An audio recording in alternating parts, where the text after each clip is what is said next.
So they give us this. They want to C5H12 liquid goes to C5H12 gas. They want the normal boiling point, which is the temperature when the vapor pressure at 1 atmosphere, external pressure is equal to 1 atmosphere.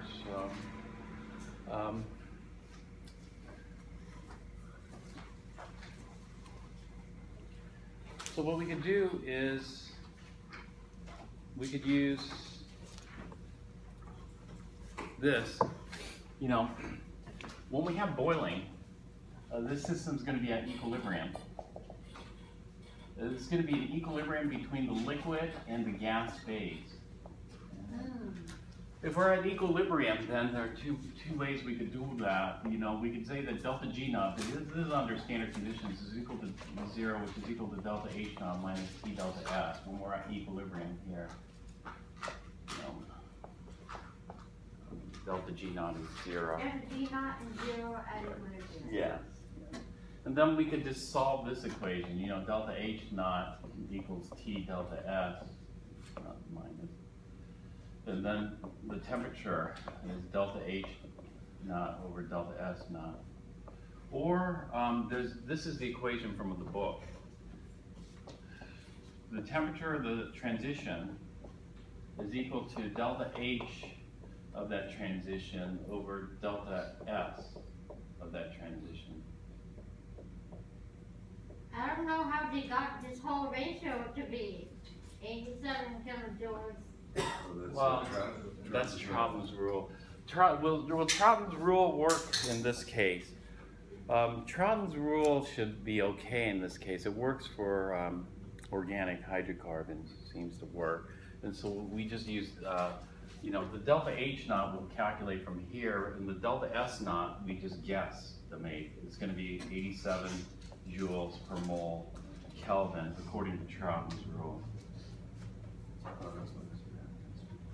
But, you know, and the problem like this, it's not really necessary, because if they have the delta H data, they have the delta S data. I mean, the S's, we could get the S's out of a book. Okay. You know, so this is just, Now, is there an equation that relates delta H and delta S? Is there an equation that relates delta H and delta S? Yes, not. Right there. Yeah. But, you know, does this equation work all the time? No. This is only when we want delta H to be canceled by T delta S. When we make delta H and T delta S equal, then we're canceling them out, right? Because it's this minus that. And so when we make them equal, they cancel out and then make delta G 0. And so that relationship is only valid when delta G naught is 0.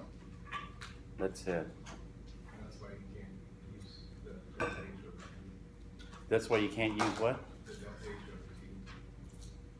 Yeah. The delta S, because it's only at the equilibrium. Well, yeah, it's at equilibrium. This delta H is not actually accurate, because this one is for 298 Kelvin, right? And so it's not totally accurate. If we have the delta H for 298 Kelvin, how do you calculate the delta H for 100 degrees Celsius? I just have no idea. We don't. We don't.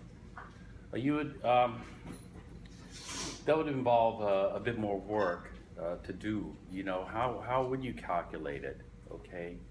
And so there are two ways you do it. How do you determine delta H's in general?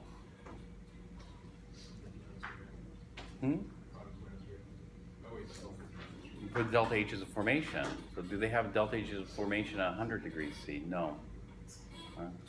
Probably one of the easier ways is just to do it doing calorimetry. Right? Determine your delta H at 100 using calorimetry. What's that? I'm sorry.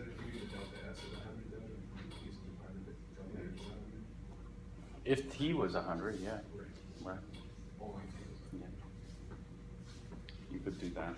You could try to do it theoretically by correcting what factors you would have as far as the difference goes in the delta H. You know, what the difference in the liquid phase at 100 degrees C versus 25 degrees C, and the differences in the gaseous phase at 25 versus 100 degrees C. You're going to have more kinetic energy in both phases than C. Which leads me to number 9. Okay. What does number 9 say? Okay, let me finish counting this first. Okay, let me, I'll just bring it up then. Here on the computer. Okay, in example number 19.2, we dealt with delta H bar and delta S bar for water at 100 degrees Celsius. And part A says to use data from appendix D to determine the values for these two quantities at 25 degrees Celsius. Okay. And then part B, explain why the delta H and the delta S at 25 and 100 degrees C different.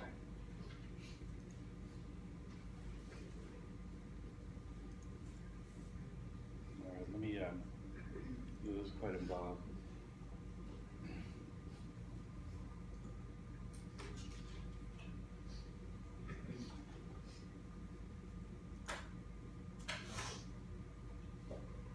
Okay, in example 19-2, we dealt with delta H of vaporization and delta S of vaporization for water at 100 degrees C. Use data from appendix D to determine the values for these quantities at 25 degrees C. So was there any problem with determining the values at 25 degrees C?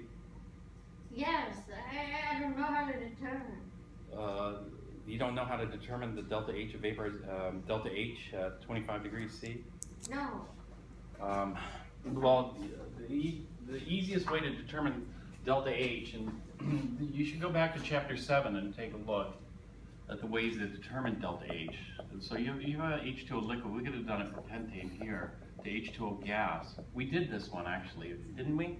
Yeah. We did the delta H. The delta H for this reaction or process, we'll just call it a reaction, is equal to the sum of the delta H as the formation of the products minus the sum of the delta H is the formation of the reactants. Products minus reactants. Right?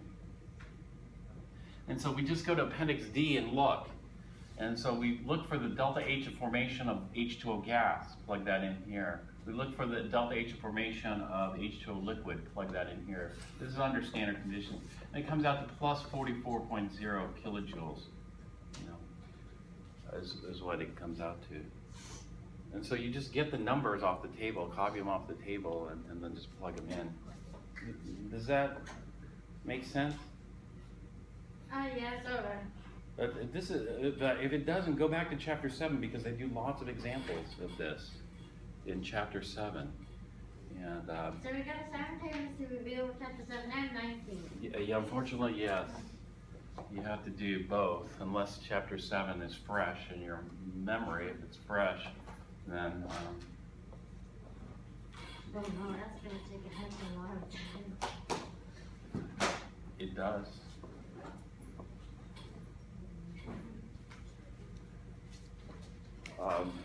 That's why a lot of people say thermodynamics is the hardest subject in chemistry. Some people argue organic. There's an argument online. Did I mention this before? I was thinking, what's harder, organic chemistry or thermodynamics? So there's an argument going on. I found thermodynamics much harder than organic. Organic wasn't that bad, but thermodynamics is a lot more. But I think neither, I mean, nobody finds them easy, either one, you know. They aren't easy classes. I mean, you have a lot of work you have to do.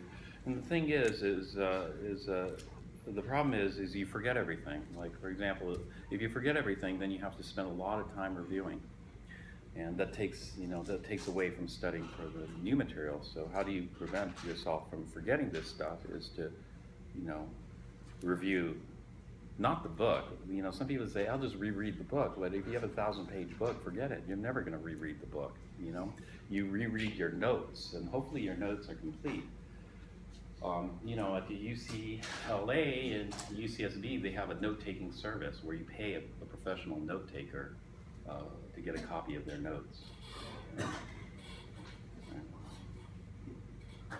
lot of people do that.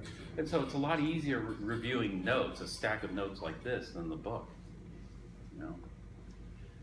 And so if you have your notes from chapter 7, maybe you don't have as much work you have to do versus rereading the entire chapter. But anyway, the entropy is the same way. You just look for the entropy of the absolute entropy, not entropy of formation, absolute entropy of water, gas, H2O gas, and the absolute entropy. This came out to we did this, right, earlier, 113, was it, 0.9, 118.9? Did we complete this calculation? We were asking ourselves, you know, the units can be either kilojoules per mole or just kilojoules. If it's just kilojoules, it's for the reaction as written. Well, it's per mole here. This could be either joules per Kelvin or joules per mole Kelvin.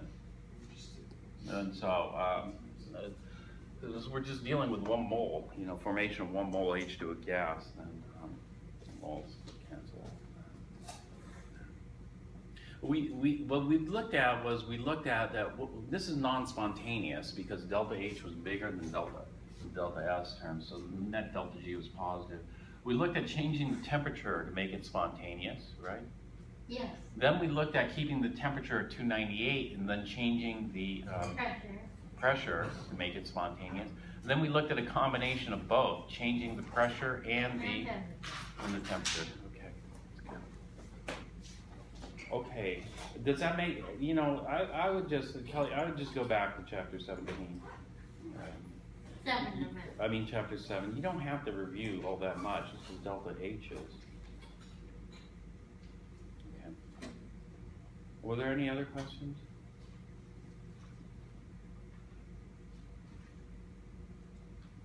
No? All right, let's about chapter 19 now. And so one thing is, you know, magnitude of delta G. You know, if you have a number like plus 100 kilojoules for your delta G, what does that mean? Delta G slash delta G naught. You know, like 100 kilojoules plus, that means it's non-spontaneous versus plus 5 kilojoules, that's non-spontaneous. So what's the difference between having a delta G of plus 5 kilojoules and a delta G of plus 100 kilojoules? You know, are you ever going to see a delta G of, let's say, 3,000 kilojoules? What would that mean? Let's say you got a calculation and it came out 3,000 kilojoules. Does that seem odd or does that seem normal within the normal range of delta Gs? Yes, it's the free energy. Highly exothermic, highly endothermic, these types of things we want to know. And so one of the ways is to look back at Ks, because we're quite familiar with Ks, and then we see, you know, when delta G is at equilibrium, then you know, what do we get? Well, we would get delta H minus T delta S, right?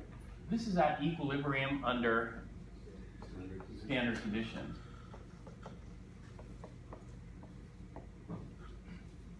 Well, delta G naught at equilibrium under standard conditions, what does that mean? Well, you know, what does that mean? So is the same amount forming or breaking, or does that mean that they stop forming and breaking altogether? Well, that means there's no driving force for forward or reverse reaction. Delta G naught at equilibrium means what? Well, it just means, well, the temperature could be variable, right? And so here, temperature, does the temperature have to be, well, this is under standard conditions.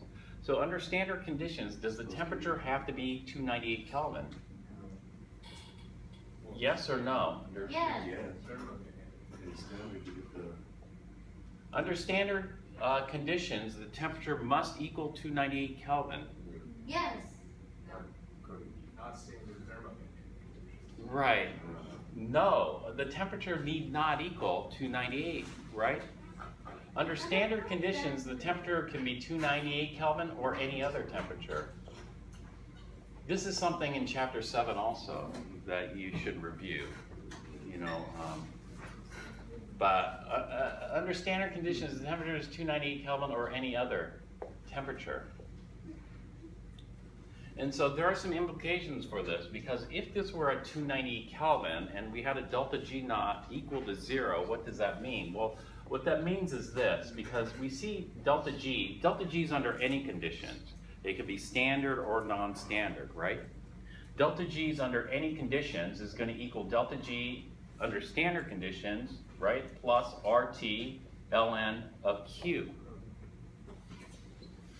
And so if, let's say if we're, delta G, this is for any condition. So if we're under standard conditions, then Q is equal to, if we're under standard conditions, Q is equal to, not 0, Q is equal to 1.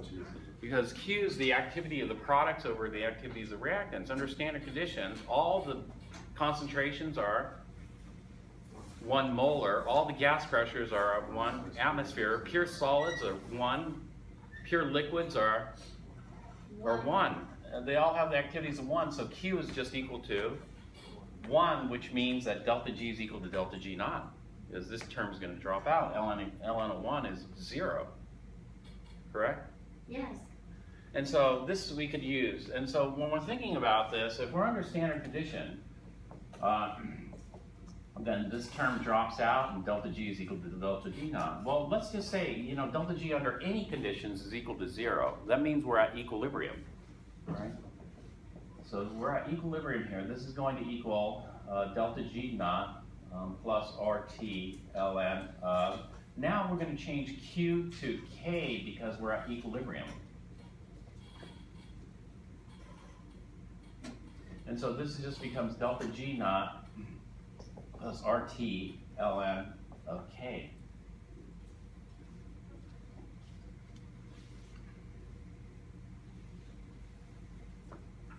So that means that delta G naught is also equal to minus RT ln of K here. And so we can plug that in up here. Delta G naught is equal to delta H naught minus T delta S naught, which is also equal to minus RT ln of K. Now, if we're at 298 Kelvin, let's see, if we're at 298 Kelvin and delta G naught was equal to 0, that means K must equal what? And so let's do an example of this here. At 298 Kelvin, if we have delta G naught equal to 0, which is equal to, you know, minus delta H naught minus T delta S naught, which is equal to minus RT ln of K, then we could solve it. That is, if that's equal to 0, then K must equal 1. Right? And so how many reactions do you know where K is equal to 1 at 298 Kelvin? When you look at all the equilibrium constants that you've done, just cycle through your mind, did any of them come out 1? You know, there's some that were close, like 2.4, right? But did any come out as 1? No, so this is kind of rare, isn't that? This is rare. But delta G naught equal to 0 is not rare, right?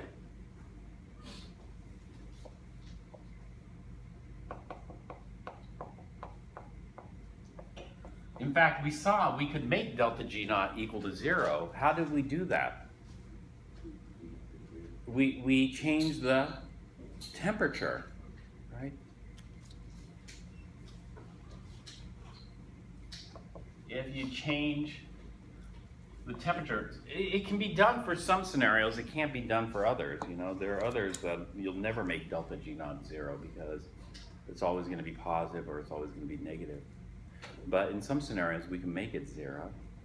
And so essentially, when we're making delta G naught 0, we're asking ourselves, at what temperature is K equal to 1? And so, in other words, at what temperature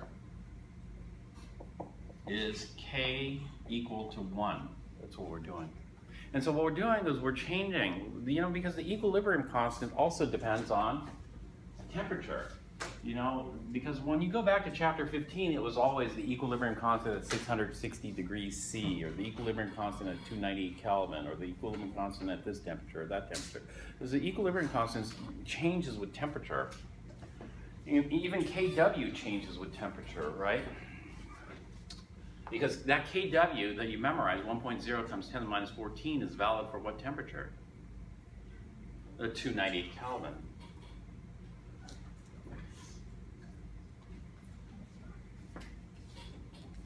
And so this is kind of weird. This is how we're making delta G naught equals 0 in another sense. We're making it equal to 0 by changing the K value so that it comes out to 1, so there's no driving force, right? Forward or backward.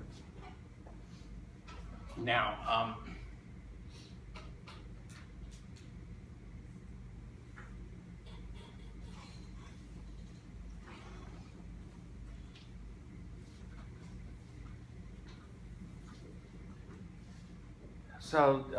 when we have a delta G naught under standard conditions, if it's greater than, you know, if it's, delta G naught is greater than 0, equal to 0, or less than 0, there are different ways of interpreting this. If it's greater than 0, you say it's non-spontaneous, right, in the forward direction, spontaneous in the reverse. If it's equal to 0, it's at equilibrium, and if it's less than 0, it's spontaneous in the forward direction. And so what we do here, there's another way of thinking about this, and the other way of thinking about this is with a Q equal to 1. When the Q is equal to 1, do we expect forward reaction, reverse reaction, or no reaction, right? And so with a Q equal to 1, if delta G is greater than 0, then we expect, oh, this has got to be greater than, you know, delta G is greater than 0 means that Q, which is equal to 1, must be too big. It's got to be greater than K. In fact, it's too much product, you know, it's got to go smaller, right? And therefore we expect a driving force in the reverse direction because we start off the reactions, this is weird, but we start off all the reactions under standard conditions and see which way the driving force is. If delta G is equal to 0, then Q is equal to 1, which means that's equal to K. But this is rare at 298, but we can always change the temperature, right, to make K equal to 1, and then have no more driving force for reaction. Would that be more likely at higher temperatures or lower? Well, it depends on the reaction, you know, it depends on the entropy term. On the entropy term, if the entropy is favorable, but the enthalpy is unfavorable, then at higher temperature. If the entropy is unfavorable, but the enthalpy is favorable, then at low temperature. And so it varies. And so delta G is, oh, actually, this is delta G naught, sorry. Delta G naught is less than 0. Q equals to 1, which means that this is too small, right? And so this is less than K, so we expect forward reaction to occur. And so we can take a look at the relationship between delta G naught and K, which is RT ln of K. And so we can calculate some K values because K is going to equal E to the minus delta G naught, just rearranging this equation, over RT. And so we calculate some K's and well, from the delta G naught. So let's take a look at delta G naught versus the K in the table. And so we're going to have some reference points. At 0, we know what K must be. If delta G naught is 0, then K must be 1. Okay, now this is delta G naught at temperature T, right? And K also depends on temperature T. All these T's have to match in order to use this. So for example, we cannot use the K at 298 Kelvin for delta G naught at 1000 Kelvin. Wouldn't work. It's the wrong temperature. And so what we're going to do is we're going to calculate delta G naught at 298 Kelvin and then do K at 298 Kelvin so that it matches. And then we're just going to look at some numbers here. Like for example, if delta G naught were 50, 100, 200, what does that mean? Or is this too narrow of a range? Minus 50, minus 100, minus 200. Units here are going to be in kilojoules per mole.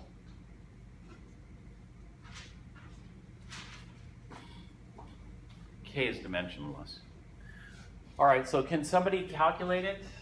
If we had a delta G naught of plus 50, so what we do here is to calculate K, we would just do K is equal to the E to the delta G naught. Well, it's in kilojoules, so I'm going to convert it to joules.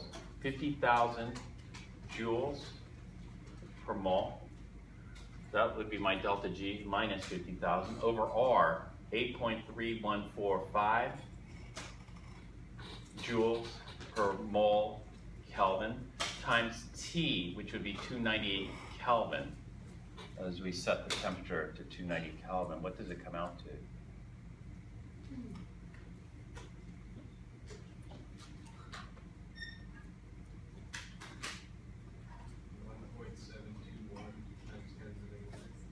$1.721 times 10 to the negative 9?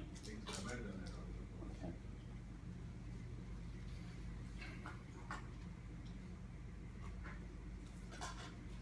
Might be, right? Well, let's see if somebody else gets the same. Yeah. Okay. All right, let's change this from 50,000 joules to 100,000 joules. What does it come out to?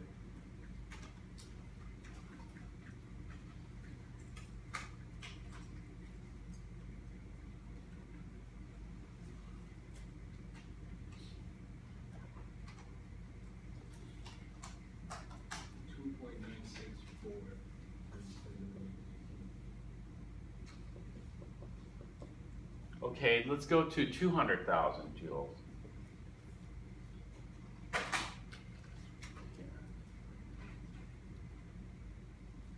Let's say 19,018. 18. Wait, I didn't get that. What did you get, Kelly? I got 0. Okay, there's a calculation error. Check that. You shouldn't get 0 for this particular calculation.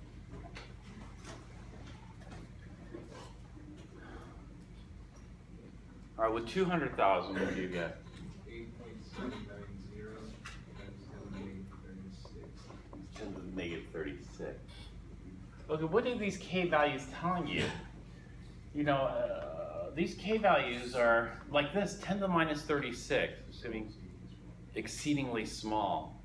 And so therefore, if you have a plus 200, it's all reactants. There's really not much driving force to form product at equilibrium, right? 10 to the minus 36.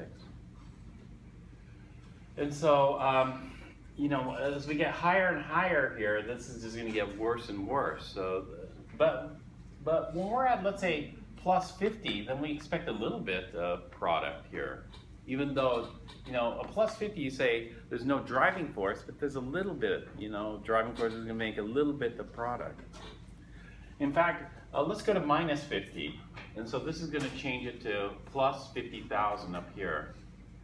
And so let's do the calculation of minus 50 and then see what we get for a K value. 5.807 times 10 to the 10 to the 8th, okay. All right, and then plus 100,000 up here now.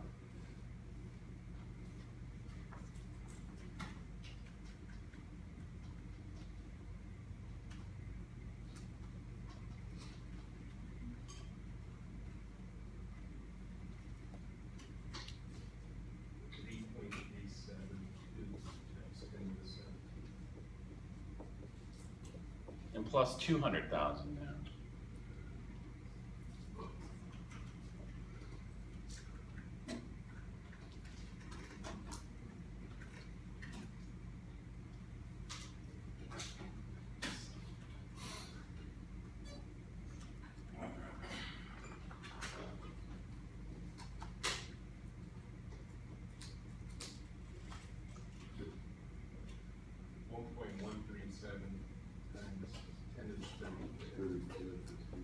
Is huge. And so this is pretty much all product here, right? And so usually from about plus 50 to minus 50, you know, there's more of an equilibrium occurring between product and reactants. But when you get above plus 50, it's pretty much all reactants. And when you get below minus 50, it's pretty much all products, right? As far as the driving force. So this is the way we can get a feel for the range, you know. The range is, this is range, you know, minus 200 to about plus 200, but it could go beyond, you know, we could get extreme, more extreme, but the typical range that you'd see. Does this kind of pattern hold true for other temperatures? This is only for 298, right? Only for 298, but, you know, we have to be careful.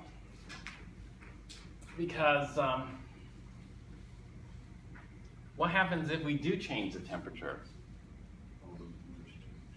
If we do change the temperature, it has a significant impact on delta G, right? Okay. Right, but you know, when you get delta G's of these magnitudes, this is kind of what you expect for the K. So you can kind of think about this in terms of K and delta G. And so what we can do here is we can try different things. For example, let's say, you know, I can use temperature to manipulate my delta G. I can also use temperature to manipulate my K value. So if I have a target delta G naught value like 0, I'll just plug that in. That's my target, my 0. What do I have to adjust the temperature to get the 0? Well, I could do the same thing for K. If I have a target K value, I can plug that target K value and ask myself, what do I have to adjust to get that particular K value? Right? And so one of the things that might be done is like this. You know, there are some reactions. Let's say, let's go with some reaction here.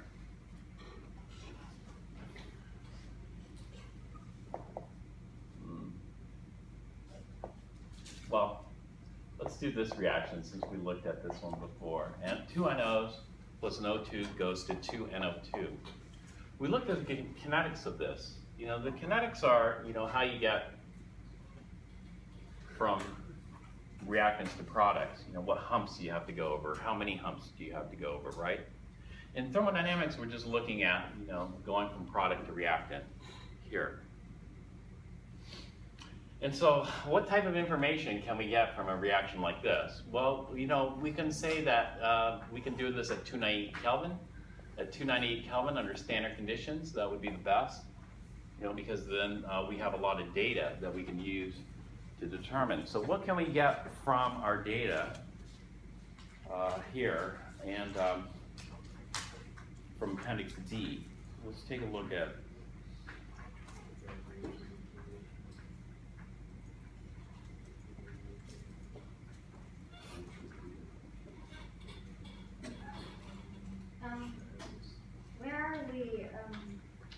where are we in chapter 19? Are we towards the end? Well, we're kind of doing a general calculation. It does everything from the beginning to the end. 17. So we're essentially finished with chapter 19. Yes. We covered all the topics in chapter, well, pretty much all the topics. So we didn't spend much time on some of them. But we hit the topics. So hopefully L, M, N, O, P. Hopefully I can scroll down far enough for this. There you go. So I'm missing NO. Try to do that. I can't scroll down far enough to get NO. Can you believe that? I tried zooming out. Wow, that's way too Still small. coming up, huh? Oh, use that hand. So, pull it up. Alright, this thing's bugs. Do you have? Man, All right. Maybe NO's not in there. Is NO in there? Yeah, it's at the bottom of the page. It's at the bottom of the page, which I can't reach. Just tell me the value. What's the easiest way to determine delta G not for this reaction?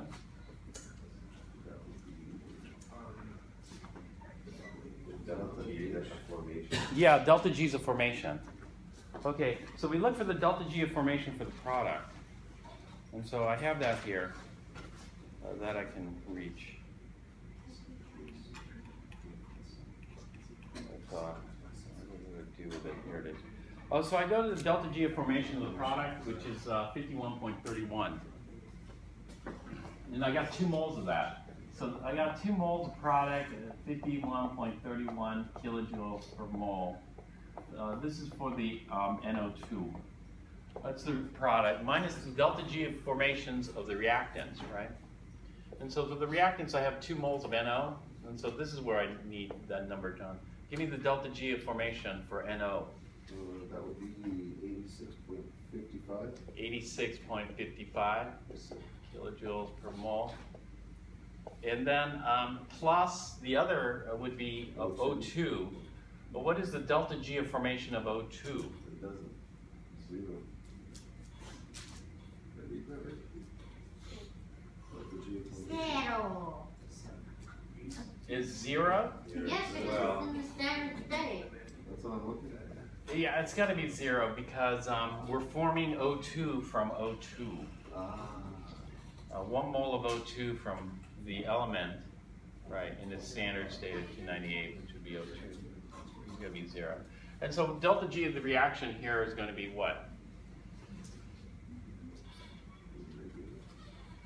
Negative 70.48. Negative 70.48. Negative 70.78, 70.48? 70.48 kilojoules, right? Okay, which means what is the K value for this?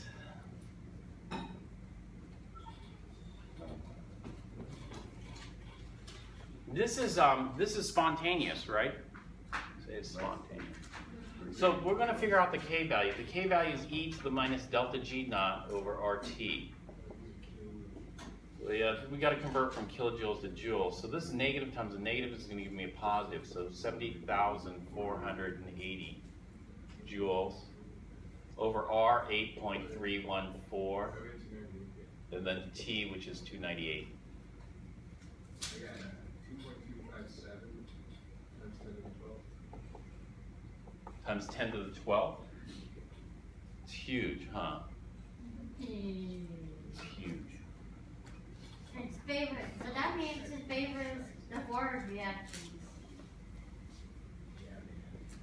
So when we look at this particular reaction, yes, it favors the forward reaction, heavily favors the forward reaction.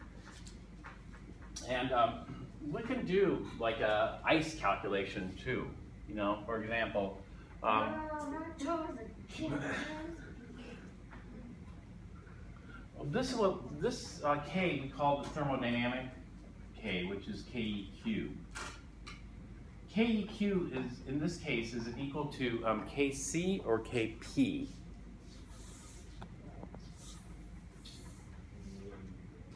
Well, KEQ is equal to the activities of the products over the activities of the reactants raised to some power. Is it equal to KP, KC, or neither of those?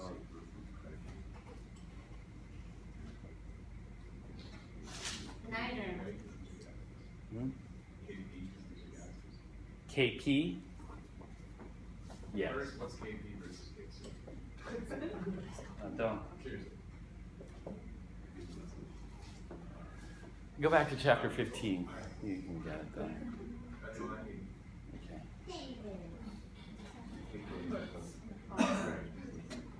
Yeah, it's a good idea to review or flip through your notes even during the semester. It'll make preparing for the final much easier.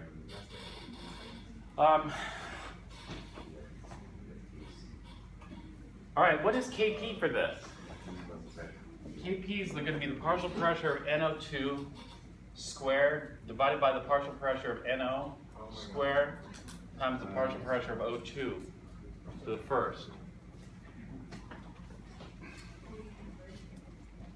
And so let's do a quick calculation. I mean, this is an easy way to determine K, right? What were all the ways that you remember for determining K? You just look it up in the book, or you can use one of the relationships, you know, like a Hess's law type relationship where you multiply the K's, or you can measure it experimentally. But here we could determine K at 298 Kelvin easily. Here. And so now we could do an ice calculation. 2 NOs plus NO2, this yields 2 NO2. These are all gases. We already know the initial. What is the initial?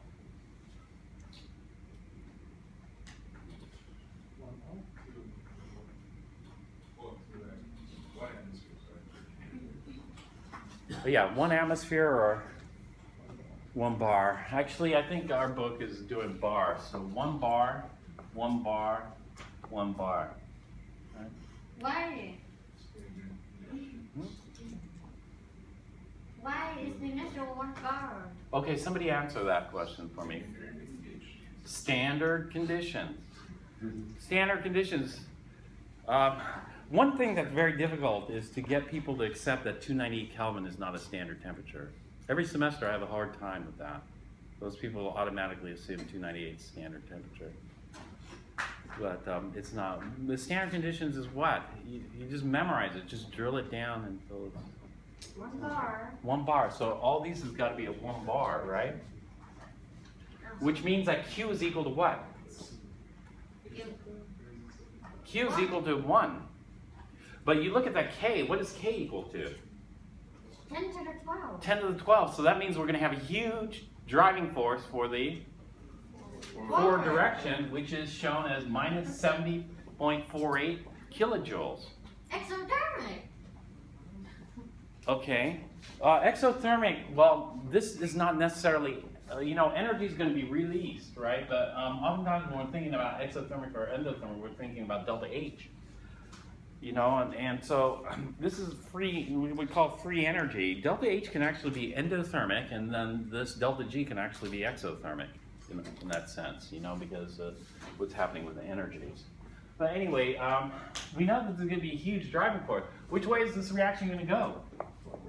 Forward. And so this is going to be, the change is going to be minus 2, x bar, right? Minus x bar plus 2x bar. And so at equilibrium, we're going to have 1 minus 2x bar, 1 minus x bar, and 1 plus 2x bar. Correct?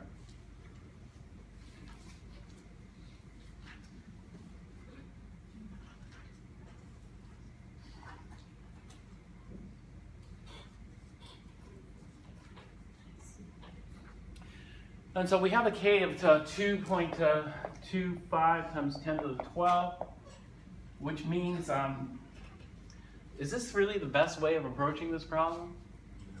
No. What would you do in a situation like this? Reset it. Reset it to the left or reset it to the right? The right. Yeah, K stars. Right, K They're all star. binomials. This is going to be way too much. And so let's reset this to the right. And so the new initial will be what?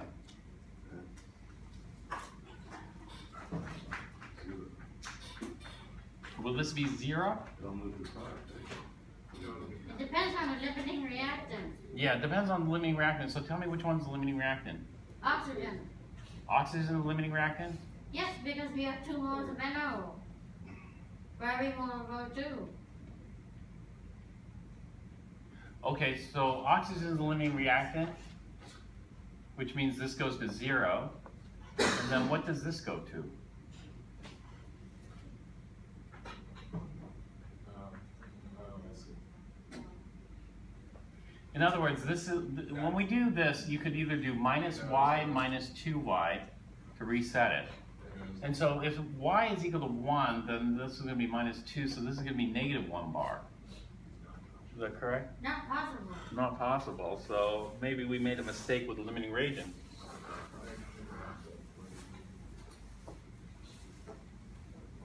If we have this as limiting region, y is equal to 1. If we have this as limiting region, then y is equal to 1/2. And so if this were the limiting region, then 1/2 times 2 gives us 1. And so this is gone. And then 1 minus 1/2 gives us 0.5 bar. Right? How come NO is a limiting region? You can just do the stoichiometry calculation to figure it out. Stoichiometry calculation in chapter 5 or something like that. You know, you don't have. We're just doing it in our head right now. But to go back and there's two ways you could do it: comparison of moles or the smaller amount method. And both of those are discussed in chapter 4. Sorry, not 5. Chapter 4. So go back and take a look at that about how to determine which is the limiting region. And this is going to be plus 2y, which is going to be 1 half times 2 is 1. 1 plus 1 is 2. 2 bar. All right, now we're going to get plus 2x bar plus x bar minus 2x bar. And so at equilibrium, we're going to have 2x bar, 0.5 plus x bar, and 2 minus 2x bar. And so we can plug this in here. We plug that in here into that equation over there, and then we're going to get 2 minus 2x squared over 2x quantity squared 0.5 plus x.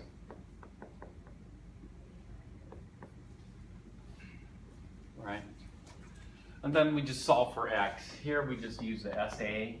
So if we use the SA, this comes out 2 squared over 2x squared 0.5. We'll just say x is much smaller than 0.5.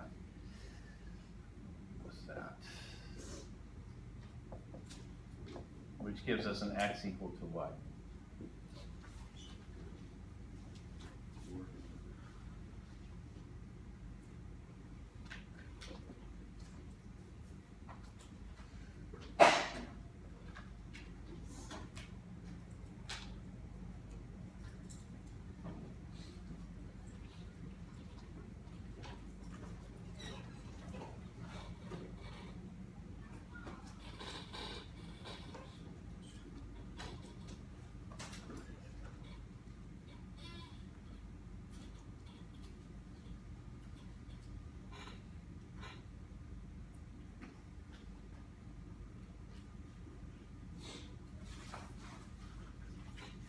And we're solving for K?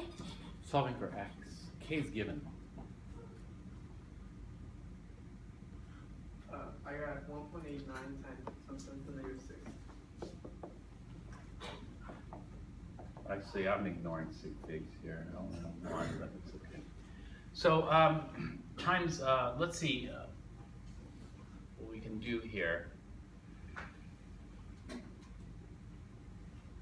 So this is going to be times 2, so that's going to be what, 38? About 3.8 times 10 to the negative 6 bar.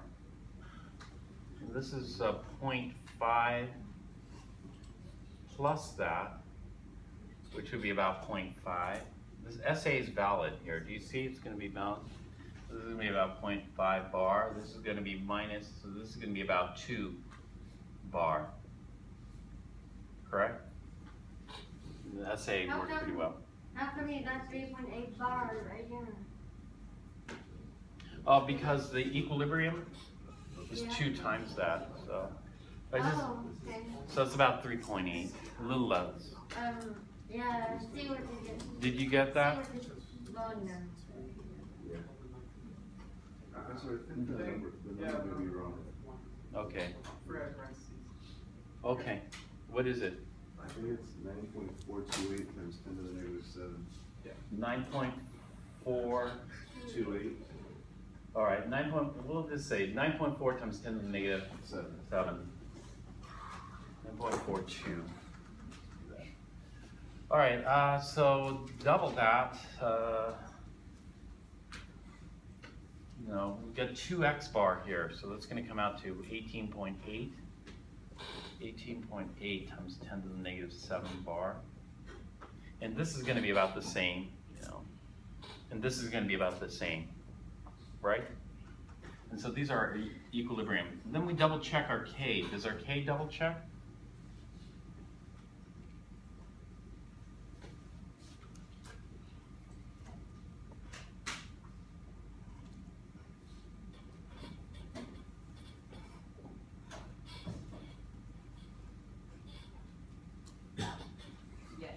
Yes, okay, good, good. And so what this shows is this. Let's calculate the percent reaction here. What is the percent reaction? We have to do the percent reaction based on the LR. Well, the percent reaction is always going to be based on the limiting reagent. And so what was the percent reaction here?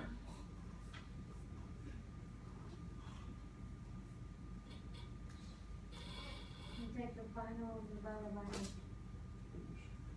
Well, first we calculate the percent remaining. The percent remaining is the amount that remains here versus our original amount here. And so it'd be this divided by this. And so times 100. And so this divided by this times 100, that's going to be 10 to the minus 5% remaining.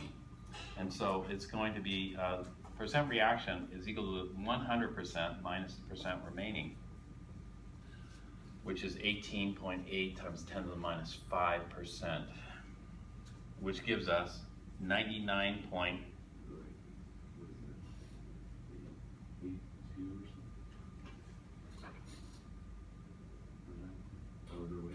No, I'm going to have, okay, this is 10 to the minus 4, so I'm going to have 3 nines, right? 3 nines and then an 8, 1, 2. Something like that, 99.999812% reaction. You're good with it. All right, now let me ask you this. If I increase the temperature, will I increase the percent reaction, decrease the percent reaction, or will the percent reaction stay the same?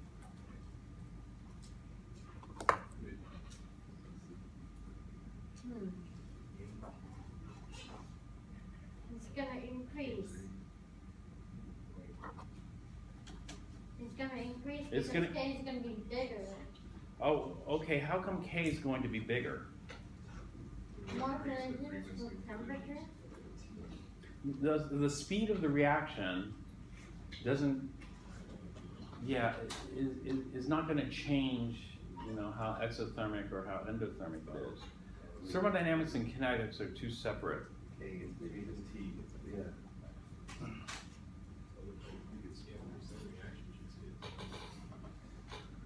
K gets bigger because T gets bigger.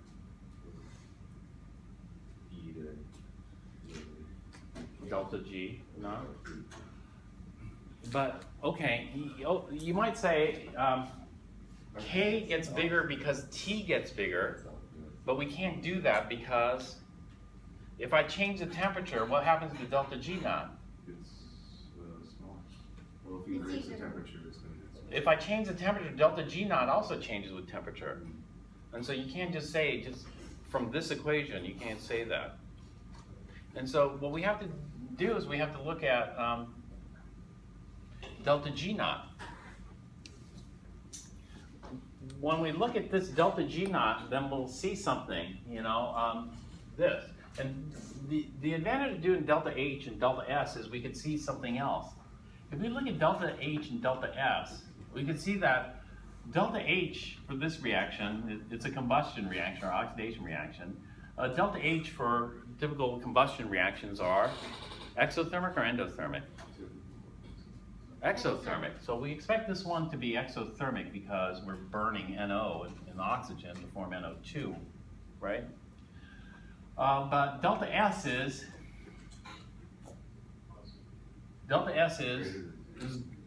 greater, and so it's greater? No, actually delta S is less than 0. So in order to increase the percent reaction, what I'd have to do is to lower the temperature or raise the temperature.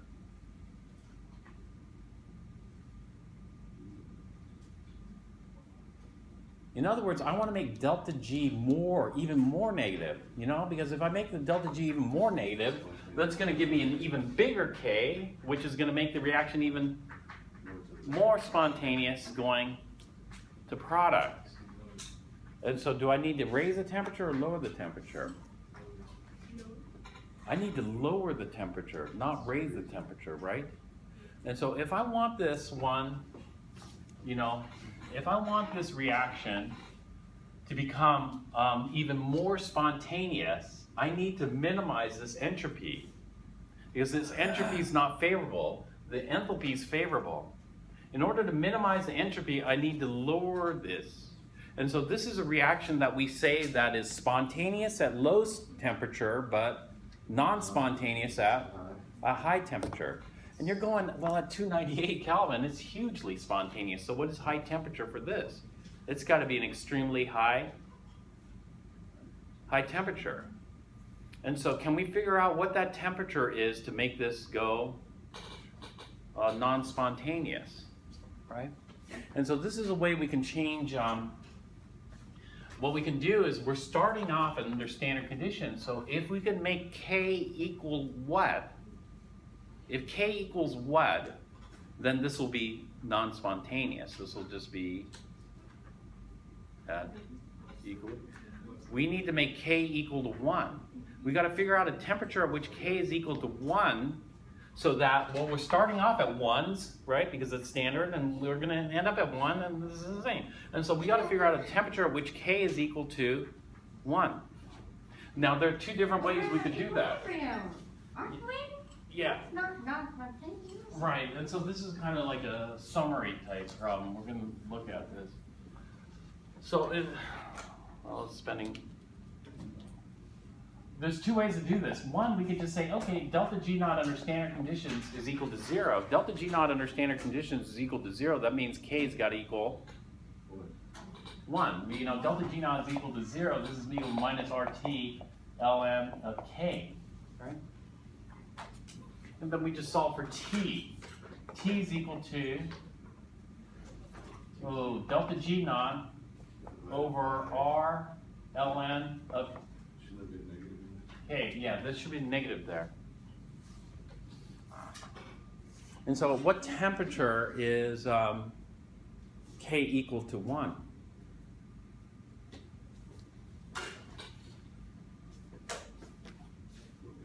We plug in 1 here, and then we solve for delta G naught earlier. What was delta G naught earlier?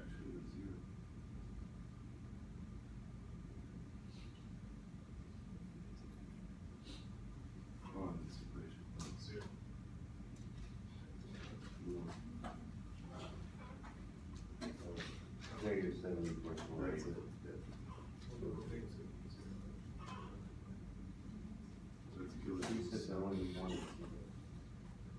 It's 7,480. This equation is not going to work. What am I doing wrong here? Divided by 0. I'm dividing by 0, and what else am I doing wrong here?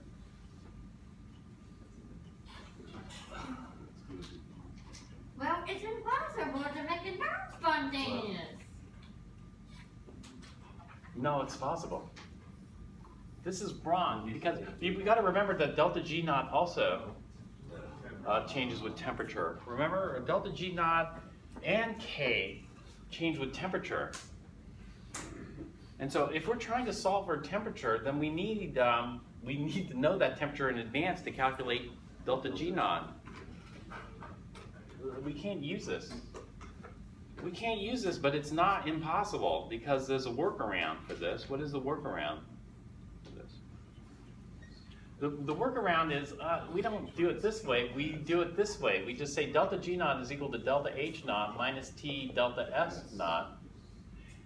And here, here we could do it because we just say this is the delta H naught at temperature T. And so T is equal to delta H naught over delta S naught. And then we're going to make an assumption. We're going to assume that the delta H naught doesn't change much with temperature. Just say delta H naught at 290 versus delta S naught at 290 Kelvin. And so how can we make this reaction go non-spontaneous? This is a highly spontaneous reaction. In fact, whenever you generate NO, like when you use like nitric acid as an oxidizer, NO is colorless. NO2 is brown. Immediately you see a brown gas. This happens spontaneously and very quickly. And so NO is immediately converted into NO2 in air. And so here, well, can we make this non-spontaneous by increasing the temperature? We'll increase the temperature, and then this entropy will be highly unfavorable because at high temperatures, we're definitely going to favor the higher entropies, not the lower entropies. And so delta H naught, we have to calculate delta H naught and delta S naught for this particular reaction. And so let's go ahead and do that here using Appendix D data. And so maybe. So, Never mind. I was gonna say, what about that equation that has the same thing, but on the denominator minus RT? It's just the same thing. okay, what about which equation was that? Who's, just have from the delta G naught and T, just plug in the minus RT about K for what that equals. Wait, I thought that is, Whatever, just keep your name.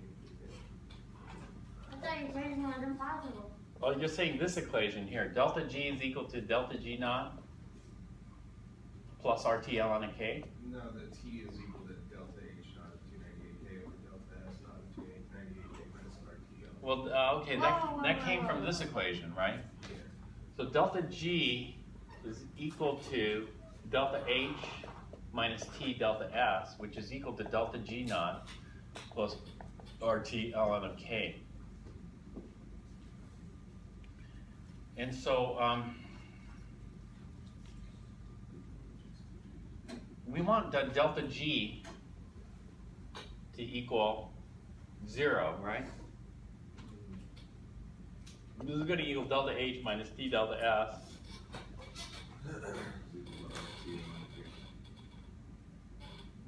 Which is equal to delta G naught plus RT ln of K. Do we know delta H under non-standard conditions and delta S under non-standard conditions?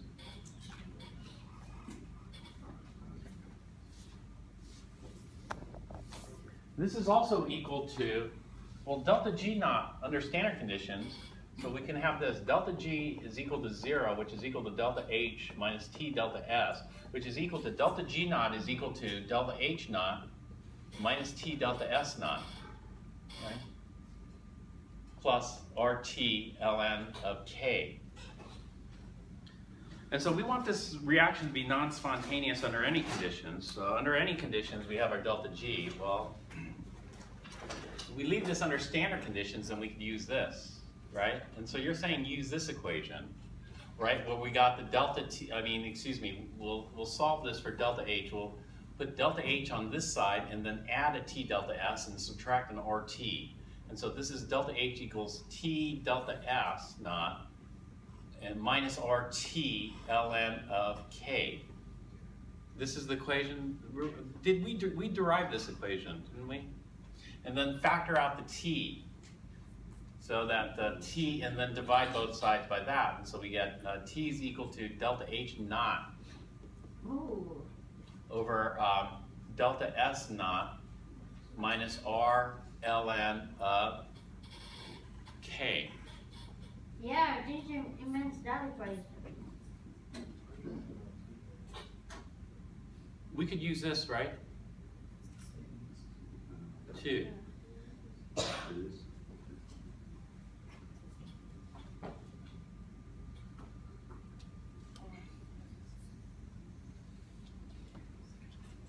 Wow. Or we could use this. Let's use both and see what we get. We should get the same answer. Should be the same answer. And so let's first figure out what delta H and delta S are. So I'll need the NO value from you, John, in just a second. 30. Give me the delta H information for well, okay, delta H for this reaction under standard conditions is going to equal 2 moles of NO2. NO2 is 33.18 kilojoules. Taking longer than. So that's the product minus the reactants. The delta H formation of what is NO? 90.25. 90.25 kilojoules per mole. And then delta H formation of O2? 0. And so what does this come out to? Negative 114.14 kilojoules. All right, that's favorable, right? That's exothermic. We expected the combustion reaction to be. Delta S naught, we need the absolute entropy for NO2. The absolute entropy is here 240.1.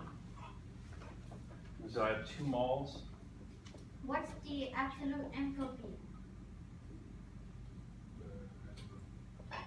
Is it delta S naught or delta S? Just S. S, just S. Absolute entropy is just S. Understand condition would be S naught. Do you see it here? Yes, I see it. Blow it up. Right there. Right there. That's what it is.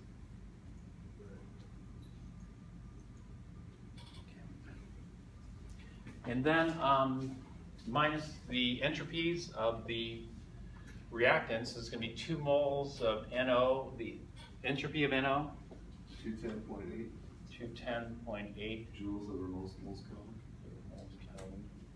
And then, the absolute entropy of O2 must be 0, right?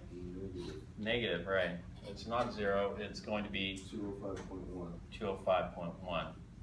So 1 mole times 205.1 joules per mole Kelvin, which is going to give us an entropy change for this reaction of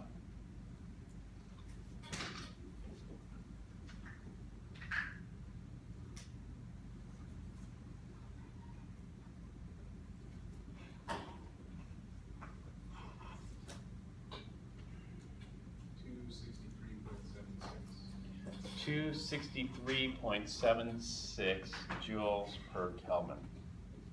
It's for the reaction as written. And so these values are per production of 2 moles of NO2, not 1 mole of NO2.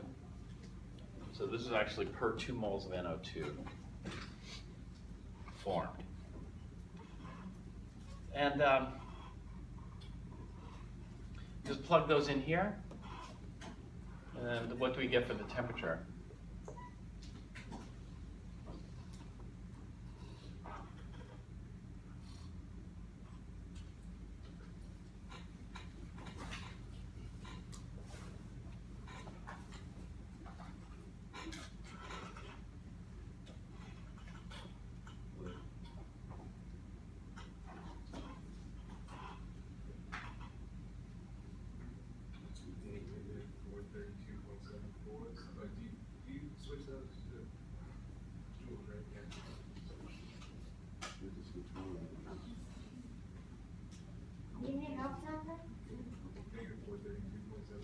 Okay, negative 432.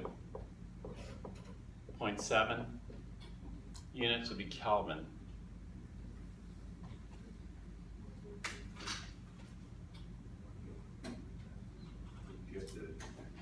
That can't be right.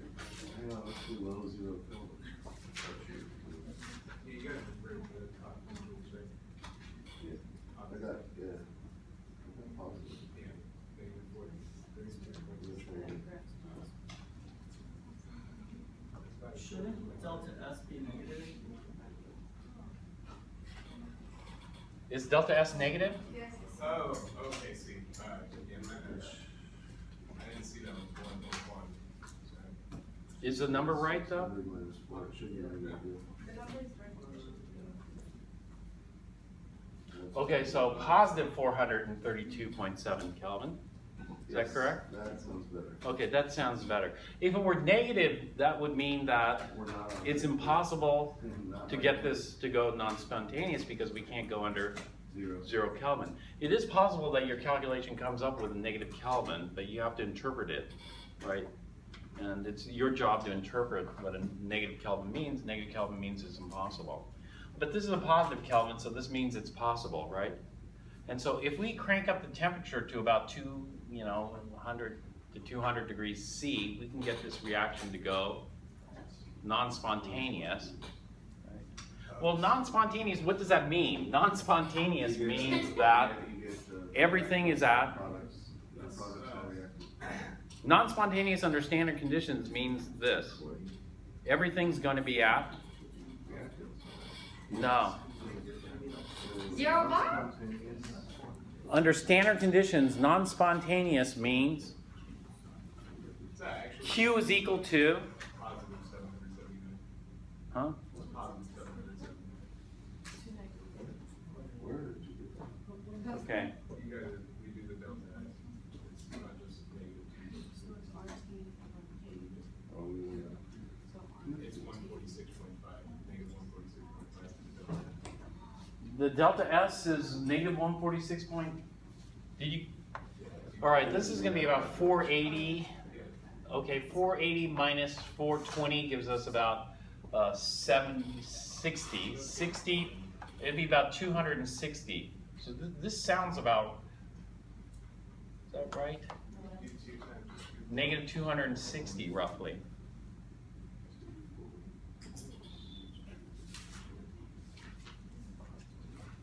Wait, 200. That's one quantity. The reactor. You know what? It's totally. I bought myself one of those 99 things. Forgot. I couldn't resist, yeah. Negative 146.5. Negative 146.5. Do us for nothing? Yeah, so it's like positive 779. Positive 779 here? Yeah. Negative 146.5. Okay. And so if we increase the temperature to 779 Kelvin, what that's going to do is it's going to make the entropy term cancel out the enthalpy term. Does that make sense? again, I think we can, because that's the change in H not the same as change in, or T change in. So it should be No, you jumped that one first. I get it. That's the temperature. What's the temperature required to do that? That's the temperature required to cancel out the favorable enthalpy, because nature wants to minimize energy, maximize entropy. But in this case, the entropy is not being maximized. And so when we look at our delta G naught is equal to delta H naught minus T delta S naught. Our delta H naught is minus 114, that's favorable. Right. But our delta S naught is not. Our delta S naught is 0.1465. So in order to get it to be favorable. 0.1465, this is going to be a minus, this is a minus, so 0.1465, so this is going to be, minus times a minus is going to give us a plus kilojoules. See, so what we have to do is, in order to cancel out this negative, with a positive, we gotta crank up the temperature to 779 Kelvin. And with a temperature of 779 Kelvin, the entropy will cancel out the enthalpy, right? The energy. And then delta G naught will be 0, right? Right, and delta G naught will be 0, which means what happened?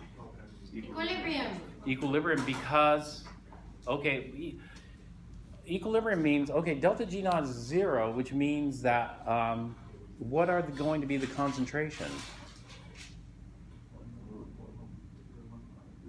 Or the pressures. All the pressures are going to be 1 bar, 1 bar, 1 bar. This is going to be at equilibrium because now K is equal to 1. And so Q, our initial, is equal to K, which we just changed K, right? Yeah. And so there should be no net forward, there should be no net reverse, and 1 bar, 1 bar, 1 bar is it. It's at equilibrium. Does that make sense for standard conditions? That's what's happening here. And maybe it's easier to see if we plug in into that equation over there. Let's plug it into that equation because what we're trying to do is we're trying to come up with a temperature in which K is equal to 1. So this is delta H naught divided by, what is it, delta S naught minus R ln of K. So we set our K, we want the K equal to 1, so Q is equal to K so that there's no driving force. And let's redo the temperature calculation using this.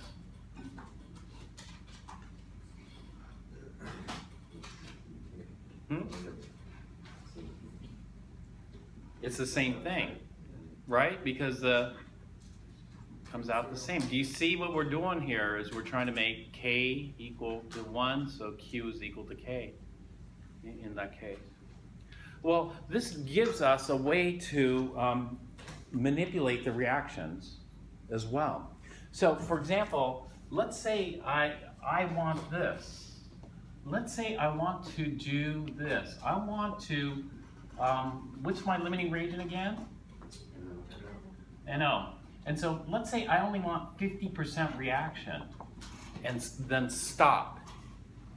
Is that possible? If I say I want 50, or let's say I don't want 99.99, I want 90% reaction and then stop it. Or 50% reaction and stop it. Is that possible? It's possible in this case because let's say I only want 50% reaction. So at equilibrium, I'm going to have how much? 0.5 bar. 0.5 bar. This is my limiting reagent. And then how much O2 am I going to have? Wait, no, that's not the limiting reagent. O2 is. Even though it seems like NO is the limiting reagent. Okay, if I have 1 bar of O2, if I have 1 O2, how many NOs do I need? If I have 1 O2, I need 2 NOs. I have 1 O2, how many NOs do I have? I only have 1. I need 2. So that's 2 bars. So, right? so this is the limiting reagent because I don't have enough. But why in the other case, O2 was the limiting reagent instead of NO? No, NO was the limiting reagent before. O2 is what you mentioned, and then I tried to explain it earlier that it's not O2 that's the limiting reagent, it's NO that's the limiting reagent because we came out with a negative number. And so that was one way of trying to explain it. I said NO was the limiting reagent, and then you said no, that's not possible. Okay, then I was wrong. And so it's okay. NO, you're correct then. NO is the limiting reagent. That's right. NO is the limiting reagent. And then this is going to be minus what? And so I'm going to be left with 0.75 bar. And then this will be 1.5 bar. Okay. So if I want this reaction to stop here, then I need to make K equal to 1.5 squared over 0.5 squared times 0.75. If I can make K equal to this, then the reaction will proceed until it hits K and then stop because that's the equilibrium condition. And so at what temperature will K be Well, it's equal to this. Well, then I could figure that out by doing what? Well, there are different ways. I could figure it out by doing my delta G naught, but that's going to be too complicated. And so probably the easiest thing is to figure it out using this. Equals changing H to Delta H naught over, delta S. right. SRL. And then if I set the K equal to that, then this is not at equilibrium because Q is going to be less than K. And therefore it's got to shift right and then hit it. And then once I get this, then I'm at equilibrium, the reaction is going to stop. And so I can tailor this reaction to stop anywhere I want by just changing my K value. So if I want 80% reaction, no problem. I'll just set what is K at 80% reaction, you know, etc. All right. All right. So this is kind of like a, you know, General. no general.